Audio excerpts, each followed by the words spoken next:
ಶಾಸಕ ಭರತ್ ಶೆಟ್ಟಿಯವರು 97 ಕುಟುಂಬಗಳಿಗೆ 7 ವರ್ಷಗಳ ಹಿಂದೆಯೇ ಹಕ್ಕುಪತ್ರ ವಿತರಿಸಿ ಈವರೆಗೂ ನಿವೇಶನ ಸ್ವಾಧೀನ ನೀಡದೆ ವಂಚಿಸಿರುವುದಾಗಿ ಆರೋಪಿಸಿ ಅದರ ವಿರುದ್ಧ ಗ್ರಾಮದ ನಿವೇಶನ ರಹಿತರು ನಡೆಸ್ತಾ ಇರುವ ಹಗಲು ರಾತ್ರಿ ಧರಣಿ 9ನೇ ದಿನಕ್ಕೆ ಪ್ರವೇಶಿಸಿದೆ.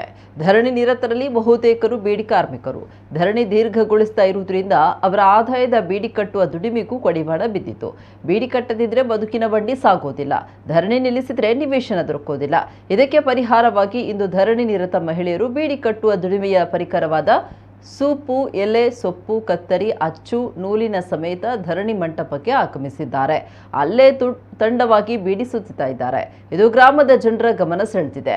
ಆ ಮೂಲಕ ಹೋರಾಟಕ್ಕೆ ಹೊಸ ಶಕ್ತಿ ನೀಡಿದ್ದಾರೆ ಅಂತ ಡಿವೈಎಫ್ಐ ಮುಖಂಡ ಮುನೀರ್ ಕಾಟಿಪಳ್ಳ ಹೇಳಿದ್ದಾರೆ.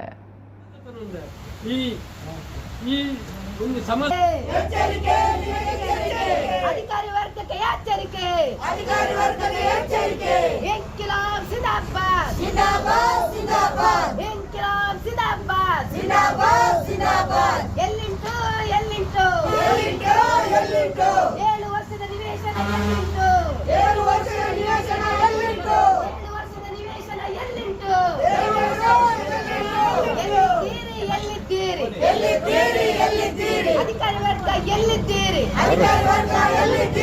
ಇಂಕಿಲಾಬ್ ಜಿಂದಾಬಾದ್ ಶಾಸಕರೇ ಭರತ್ ಶೆಟ್ಟಿ ಎಲ್ಲಿದ್ದೀರಿ ಹಕ್ಕುಪತ್ರ ವಿತರಿಸಿದ್ದೀರಿ, ನಿವೇಶನ ಯಾಕೆ ಕೊಟ್ಟಿಲ್ಲ ಶಾಸಕ ಭರತ್ ಶೆಟ್ಟಿ ಉತ್ತರಿಸಿ.